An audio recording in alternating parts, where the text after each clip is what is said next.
નમસ્કાર. ચાલો આજે આપણે આપણા શરીરના એકદમ સેન્ટર એટલે કે અક્ષીય કંકાલતંત્રની વાત કરીએ.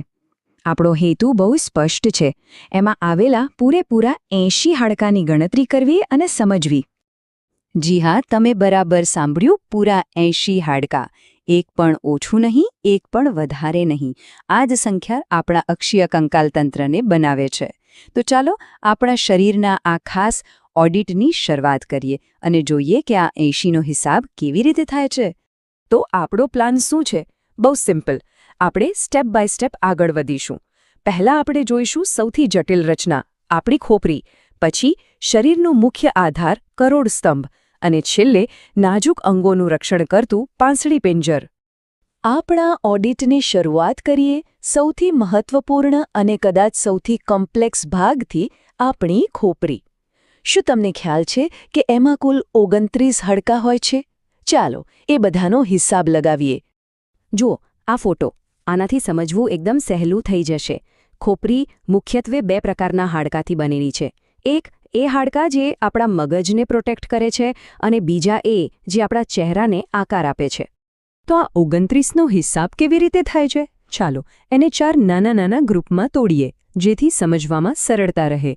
8 મસ્તકના, 14 ચહેરાના, 1 બહુ જ ખાસ હાયોઇડ અસ્થિ અને 6 કાનની અંદરના એકદમ નાના હાડકાં. આ જે 8 મસ્તના હાડકાં છે ને, એમનું કામ બહુ જ ઇમ્પોર્ટન્ટ છે. એ આપણા મગજ, જે શરીરનું કંટ્રોલ સેન્ટર છે, એની આસપાસ એક મજબૂત કવચ બનાવે છે. સમજો કે કુદરતી હેલ્મેટ જેવું, જેને આપણે મસ્તક પેટી કહીએ છીએ.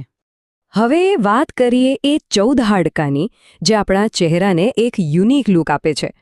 આપણો ચહેરો કેવો દેખાય છે, આપણી આંખો, નાક, મોંની રચના, એનો બધો આધાર આ 14 હાડકાં પર જ છે. હવે એક એવા હાડકાની વાત કરીએ જે ખરેખર બહુ જ સ્પેશિયલ છે, હાયોઇડ.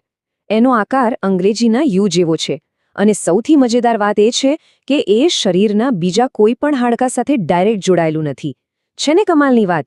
પણ હા, ગણતરીમાં એને ખોપરી સાથે જ લેવામાં આવે છે. અને હા, આપણે જે સાંભળી શકીએ છીએ ને, એની પાછળ પણ હાડકાં જ છે. આપણા બંને કાનની અંદર 3 એકદમ નાના નાના હાડકાં આવેલા છે, હથોડી, એરણ અને પેંગડો. તો બંને કાનના મળીને ટોટલ થયા 6. તો ચાલો હવે ફટાફટ ટોટલ કરી લઈએ. 8 મસ્તકના, 14 ચહેરાના, પેલું એક સ્પેશિયલ હાયોઇડ અને 6 કાનના. જુઓ આ ટેબલમાં સરવાળો એકદમ પરફેક્ટ આવે છે, 29. મતલબ કે ખોપરીનો હિસાબ ક્લિયર. ચાલો, ખોપરીનું કામ તો પત્યું. હવે આપણે અક્ષીય કંકાલતંત્રના બીજા મોટા ભાગ તરફ જઈએ, જે આપણા આખા શરીરનું મુખ્ય આધાર છે, કરોડ સ્તંભ. કરોડ સ્તંભ એટલે આપણી બોડીની મેઇન ફ્રેમ. તે ખોપરીના નીચેના ભાગથી શરૂ થઈને આપણા ધડને ટટ્ટાર રાખે છે. અને એનું બીજું એક બહુ જ અગત્યનું કામ છે, એની અંદરથી પસાર થતી નાજુક કરોડરજ્જુને પ્રોટેક્ટ કરવાનું. આખા કરોડ સ્તંભને આપણે 5 ભાગમાં વહેંચી શકીએ. ગરદનના ભાગમાં 7 મણકા, પછી પીઠના ભાગમાં 12, કમરમાં 5 અને નીચેની તરફ 2 જોડાયેલા હાડકાં છે, જે એક તરીકે ગણાય છે. એટલે કુલ મળીને થયા 26. અને તમને ખબર છે કે આપણી ખોપરી અને કરોડ સ્તંભ કેવી રીતે જોડાયેલા છે? એનું કનેક્શન એકદમ અમેઝિંગ છે. ખોપરીના નીચેના ભાગમાં 2 નાના હિસ્સા છે, જે કરોડ સ્તંભના પહેલા મણકા સાથે એવી રીતે ફિટ થાય છે કે આપણે હામાં માથું હલાવી શકીએ. આ બધું એ જ ખાસ જોડાણને કારણે શક્ય બને છે. ચાલો, હવે આપણે આપણા ઓડિટના છેલ્લા અને ખૂબ જ મહત્વના ભાગ પર આવી ગયા છીએ. એક એવું પિંજરું જે આપણા હૃદય અને ફેફસા જેવા સૌથી નાજુક અંગોની રક્ષા કરે છે, આપણું પાંસળી પિંજર. આ પાંસળી પિંજર બનેલું છે 2 મુખ્ય વસ્તુઓથી. એક તો છાતીની વચ્ચે આવેલું ચપટું હાડકું, જેને ઉરોસ્થિ કહેવાય, અને બીજું છે 12 જોડ પાંસળીઓ. આ બધી પાંસળીઓ પાછળથી તો કરોડ સ્તંભના મણકા સાથે જોડાયેલી જ હોય છે. પણ એક મિનિટ, શું બધી 12 જોડ પાંસળીઓ સરખી હોય છે? ના, એવું નથી. એને આપણે 3 ટાઈપમાં વહેંચી શકીએ. પહેલી 7 જોડને સાચી પાંસળીઓ કહેવાય, કારણ કે એ આગળ સીધી છાતીના હાડકા સાથે જોડાય છે. પછીની 3 જોડ એટલે કે 8મી, 9મી અને 10મી એને ખોટી પાંસળીઓ કહેવાય. કેમ? કારણ કે એ ડાયરેક્ટ નહીં, પણ 7મી પાંસળી સાથે જોડાઈને છાતીના હાડકા સુધી પહોંચે છે. અને છેલ્લી 2 જોડ એ તો તરતી પાંસળીઓ છે જે આગળથી ક્યાંય જોડાતી જ નથી. સારું, તો હવે એ સમય આવી ગયો છે જેની આપણે રાહ જોતા હતા. આપણે બધા ભાગોની ગણતરી કરી લીધી છે. હવે બસ ફાઇનલ ટોટલ કરવાનો છે. ચાલો આપણા આ એનાટોમિકલ ઓડિટને પૂરું કરીએ. સૌથી પહેલાં ખોપરી, યાદ છે ને?